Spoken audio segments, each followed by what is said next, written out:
Hello and good morning, and welcome to my second episode, which is directed to the AS and A-levels candidate. Today in this episode, I'm going to continue to solve the rest of the questions of this past paper, paper 1 multiple choice, February-March 2016. In the previous episode, we have arrived to question 15, so in this episode, I will start with the question 16.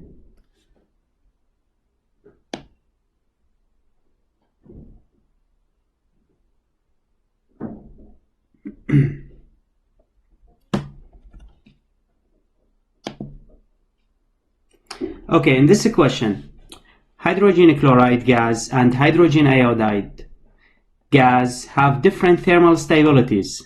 The difference is due to a difference in the energies of some of the covalent bonds that are involved in the decomposition.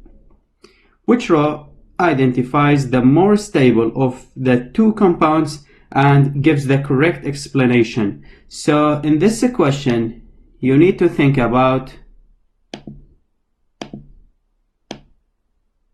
the covalent bond, and here the more stable one, and the correct explanation.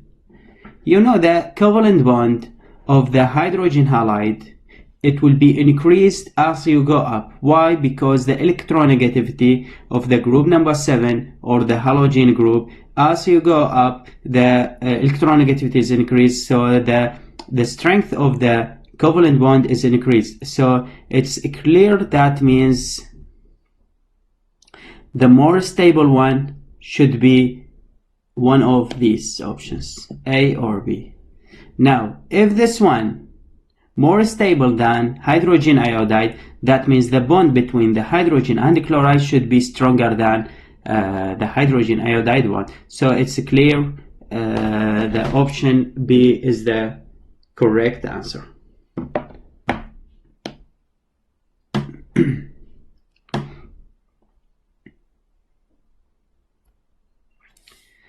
In the question 17, you have ammonium sulfate and ammonium nitrate are used as fertilizers. These salts have different percentages by mass of nitrogen. They have the same effect as each other on the pH of the neutral soil. So here you have two compounds, ammonium sulfate and ammonium nitrate. The percentage by mass of nitrogen is totally different. They have same effect on the neutral. That means that your soil, its pH equal to 7. Now, you need to have two calculations to know which one has high percentage by mass of nitrogen. So if you will start with nitrogen sulfate, you have two nitrogen atoms, so the relative atomic mass of both of these nitrogen atoms is 28. Then you will divide this 28 over the whole molecular mass of the compound of ammonium sulfate. So I have already calculated the molecular mass of this compound, which is 132, and the percentage it's 2.1. that means then after that you will multiply this one by 100 to get 21%. The other compound, which is ammonium nitrate, again by following the same method, here you have again two nitrogen atom in the ammonium nitrate, because in the ammonium you have one nitrogen and in the nitrate there is another nitrogen. So again 28, and the molecular mass of all the compound, it's ammonium nitrate, which is 80, So here it's clear the percentage of the nitrogen biomass of the nitrogen of this compound is higher than the previous one, which is 0.35. Then you will multiply it by 100, so you will have 35. So higher percentage of nitrogen biomass should be A or B. Now both of these compounds, when they will be added to the neutral soil, they will decrease the pH of the soil. Why? Because here ammonium nitrate, when it will be dissolved, you will form ammonium hydroxide, which is weak alkali, and in the same time you will form nitric acid. Nitric acid, it's a strong acid, so the pH of the soil, it will be decreased. The pH, it will be acidic, so the correct answer is A.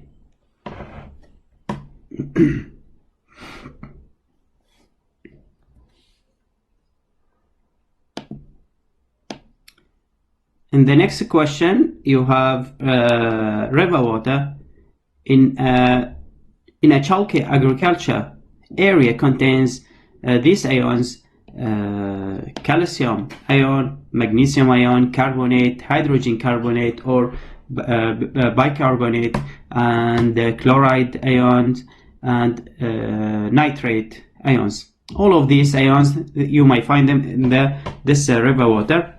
A water treatment plant, such water is treated by adding a calculated quantity of calcium hydroxide. That means you have a reaction between this group of ions and calcium hydroxide. So, what will be precipitated from the river water following the addition of calcium hydroxide?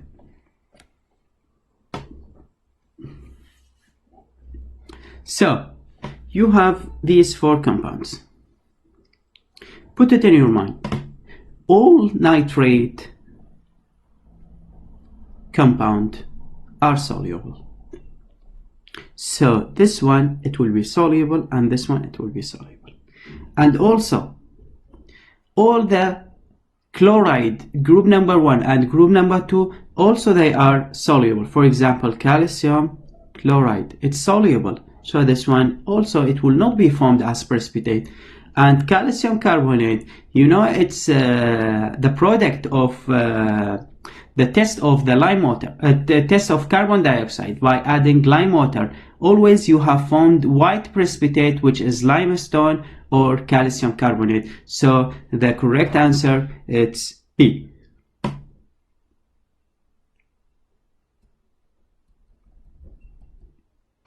In the question 19, after a black and white photographic film has been developed, unreacted silver bromide is removed by reaction with sodium thiosulfate. That means here you have a reaction to remove silver bromide. So, silver bromide, you know, it's the product of the test for bromide ion by adding silver. So here this one, it's solid, insoluble. So you need to convert insoluble compound to the something, you need to remove it by washing it. That means you are going to convert this insoluble compound to soluble complex ion. Actually, this one soluble. So what's the function of the thiosulfate? So here the thiosulfate, to make the silver ion soluble. Here in this one insoluble, here it's soluble. To oxidize the silver ion, actually no, here it's positive one, and here is still positive one. This polyatomic ion, it's negative 2, it's time 2, that means you have negative 4, and with positive 1, negative. That means the oxidation number of silver is still positive 1. So this one totally wrong. To reduce the bromine, actually here we have bromide, still bromide, still bromide. So the oxidation number of bromide hasn't changed. To reduce the silver ion, also as I have explained here, the silver's oxidation state hasn't changed, so there is no oxidation or reduction reaction for silver. So this one is totally wrong. So the best answer is A.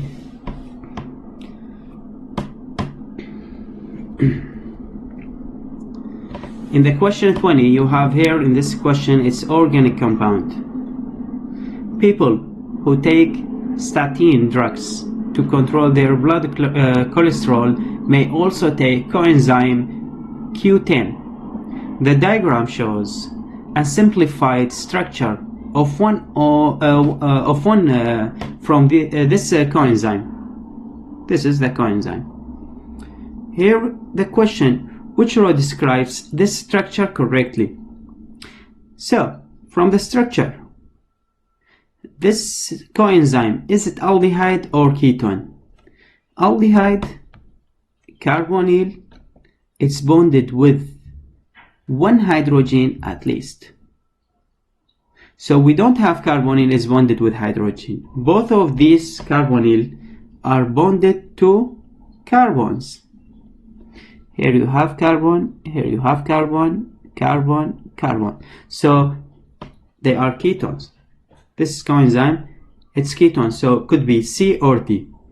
Now let's calculate the pi bond. Pi bond, that means the double bond between carbon and carbon or carbon oxygen. Pi bonds.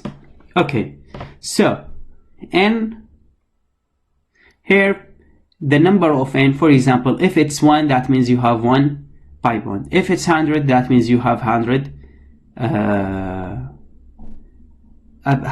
pi bonds. So this number, it's constant. 1, 1, 100, 100. Okay, it depends on the number of this repeated unit. So N is constant. Now let's go to this structure. This structure. How many pi bond we have? 1, 2, 3, 4.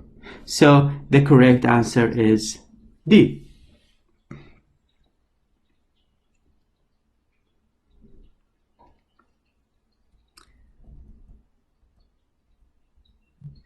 Again, organic chemistry. Here you have geraniol and norol, are compounds found in sunflower fragrances. They are isomers of each other. You have this structure and this one. Which type of isomerism is shown here? Now, this part is totally similar to this part. And here, what do you have? You have double bond. So always, if you have double bond between two carbons, at once think about cis trans isomerism. Yes, they are, look at here, H, so here this group is switched if you will compare it with this one. So you have here geometrical cis trans isomerism.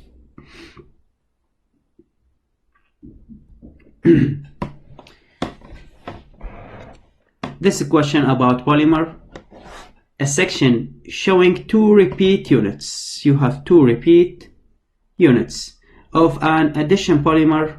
That means you have double bond. It's shown. What's the identity of the monomer that produced this polymer? So if you have 2 repeat units, so divide the compound or this part into 2 parts. So form the double bond because it's addition polymer. Name then each part, which is they are similar actually. So the compound, it will be like this one. Here you have CH3 Cl CH3, sorry, CH3. So the name of this compound, it will be this is first carbon, second, third. This one could be 4 or could be this one 4. So you have here substituent and here another substituent. So your compound, it's but, and the double bond between carbon 2 and 3, so it's butene. On the carbon number 2 you have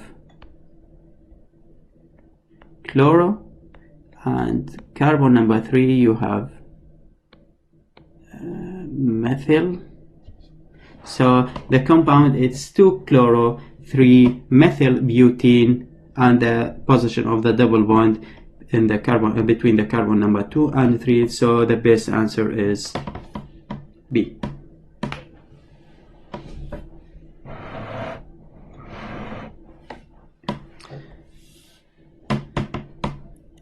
Butene 1,4-diol. 1 carbon 2 3 4.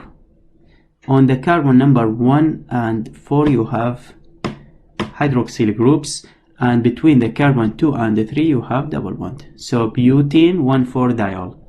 In the step 1 we have added one of these reagents in this first column. You have produced X, and this X is oxidized. That means you need to think about carboxylic acid could be formed, and could be formed ketone or aldehyde. But aldehyde we will not have.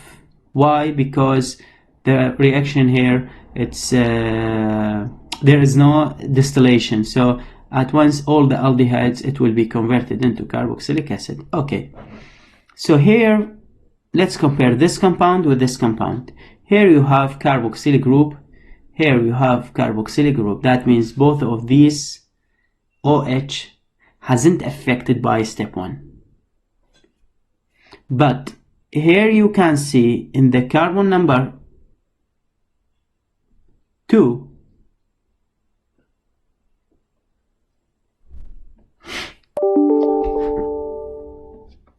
sorry for that.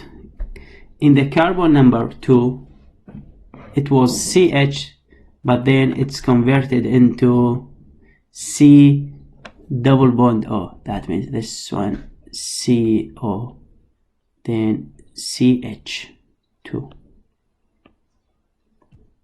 That means this ketone comes from alcohol. That means this one, it was OH. So here we have added OH to this compound. This one, here it was added OH, and here you have added H. So OH and H, that means you have added H2O. So steam, this reaction, it's addition of H2O on the double bond. So I will draw the compound, and it's the X.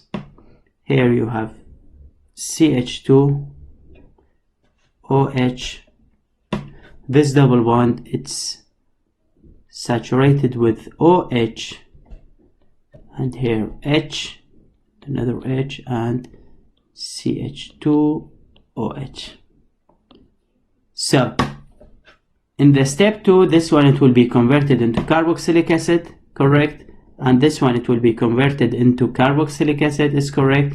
And this one,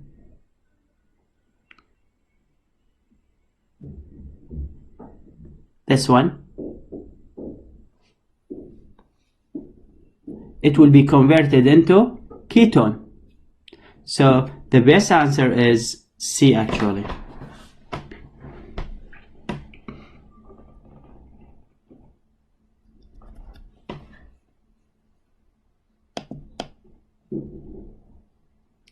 Next question.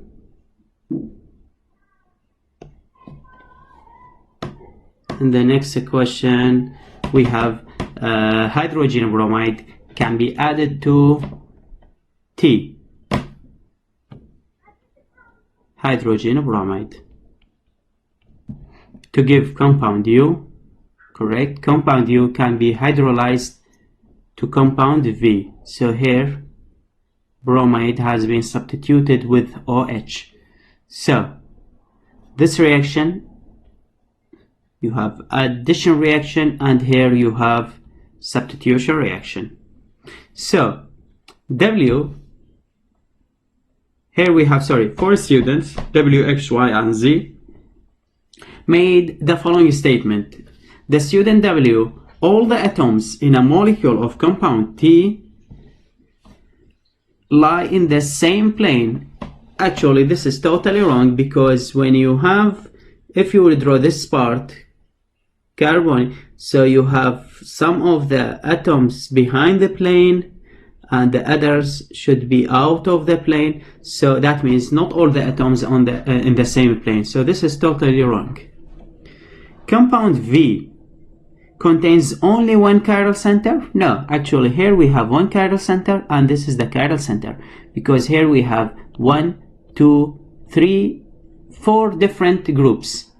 So here this is first chiral center. The second chiral center, this one. Here we have 1, 2, 1, 2, 3, and here you have hydrogen. So this is statement is incorrect, because you have 2 chiral center. Step 1. In the step 1 is an electrophilic addition. Yes, it's electrophilic addition of hydrogen bromide to the double bond. So this is correct. Step 2, it is a nucleophilic substitution. Yes, it's a nucleophilic, because here you have added what? Hydrolyzed the OH. Its negative has attacked this partially positive, and this partially negative of bromide has been substituted with the OH. So this is also correct statement. So Y and Z, they are correct statement. So D.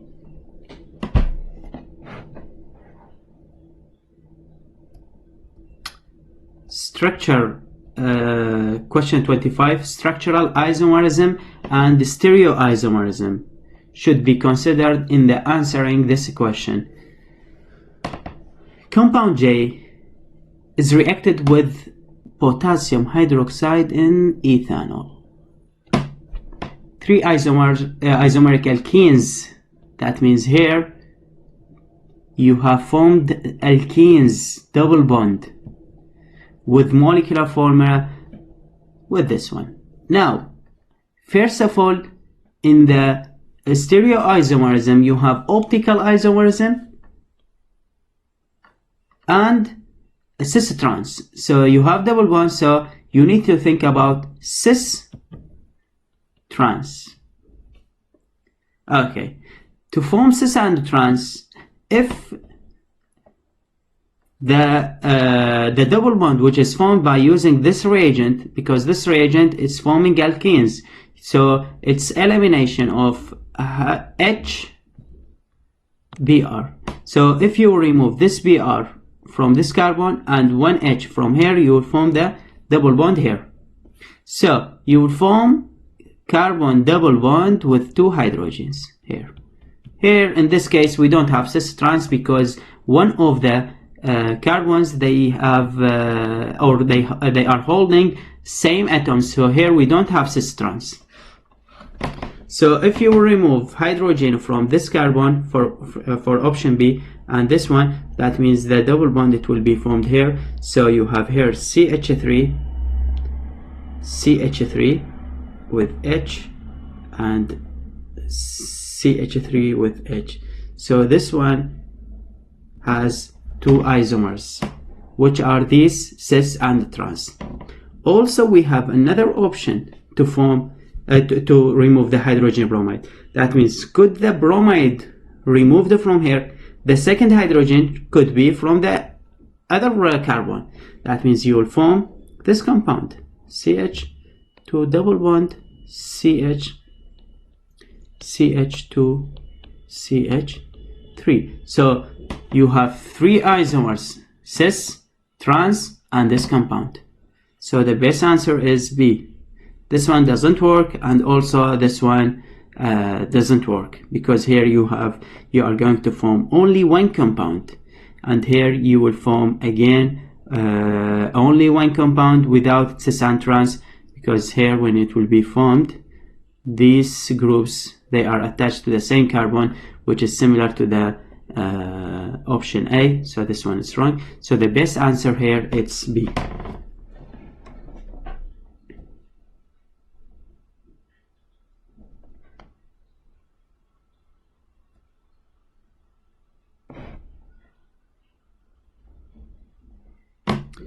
Question 26. This is a question, it's about the different types of alcohols, primary, secondary, and tertiary. So a primary alcohol with one carbon, secondary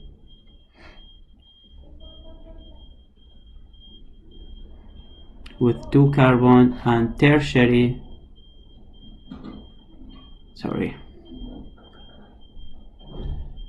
tertiary with three carbons. So this one is correct, primary. This one, for this carbon it's primary, but for this one it's secondary.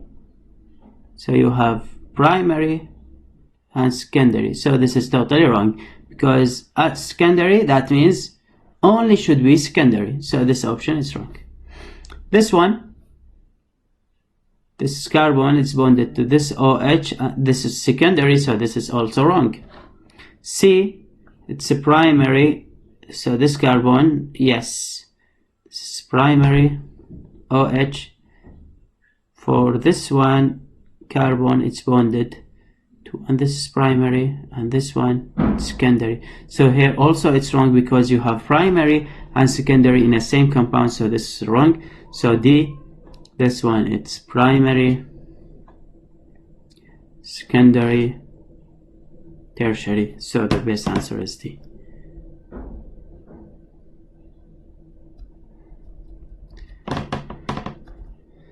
Here you have the fragrance compounds of perfumes are often dissolved in a solvent Y, which has a molecular formula C7H12O4. It's made by reacting this compound, propane 1,2-diol, with ethanoic acid in the presence of acid. So here you have esterification reaction. You need to bond it here ethanoic acid to this alcohol. So here it will be, this part comes from ethanoic acid after removing the OH and H from alcohol, and again this H, it will be removed again. Here CH3, you will form this compound, which is similar to the D.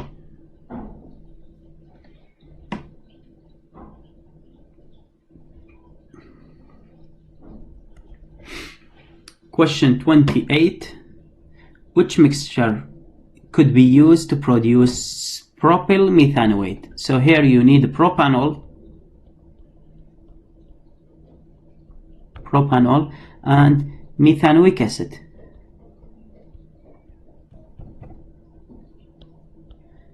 So methanoic acid with one carbon. So here we have methanoic acid, here we have methanoic acid. This one, it doesn't work, this one doesn't. So A and B, D are wrong. So methanoic acid, yes, we have it. Propanol with three carbons, 1, 2, 3. So C. Because B, you have butanol. So this is an ester is formed by a reaction of propanol with methanoic acid.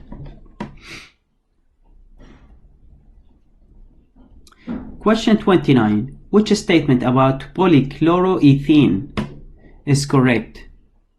The polymer can be cracked to produce chlorinated alkene. Here you have alkene and it's contain chlor. So chlorinated alkene.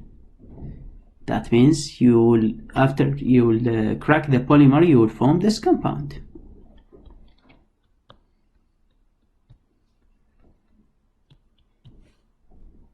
Alkene, yes. Chlorinated, yes. So this is correct statement. But let's explain the other statement. The polymer has harmless combustion product. So when you will combust this compound, you will form chlorine gas. Yes, chlorine gas is toxic gas. It's not harmless. Chlorine is a toxic gas. It's not harmless. So this is totally wrong statement.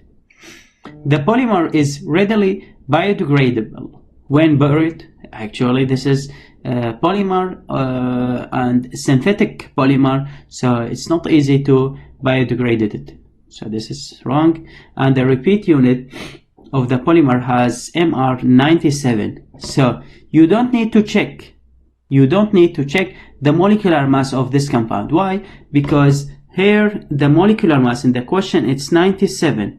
And in this compound should be a value 0.5 because the relative atomic mass of chlorine is 35.5 and these are whole numbers, so you don't have let's say for example 97.5 to make sure to calculate it.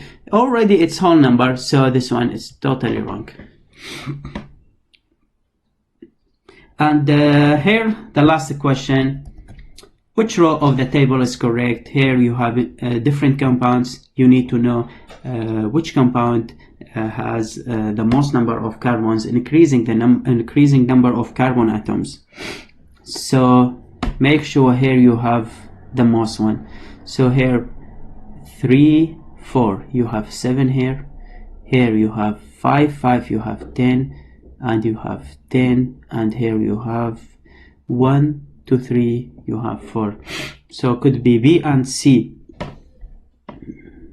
So if this one 10, this one ethyl methanoate, here it's 4, and here 3 to 4, here you have 7. So clearly it's B. So in this episode we have arrived at question 30, and the rest of the questions section B, we will continue to solve this question, section B, in the next episode. Thank you for listening.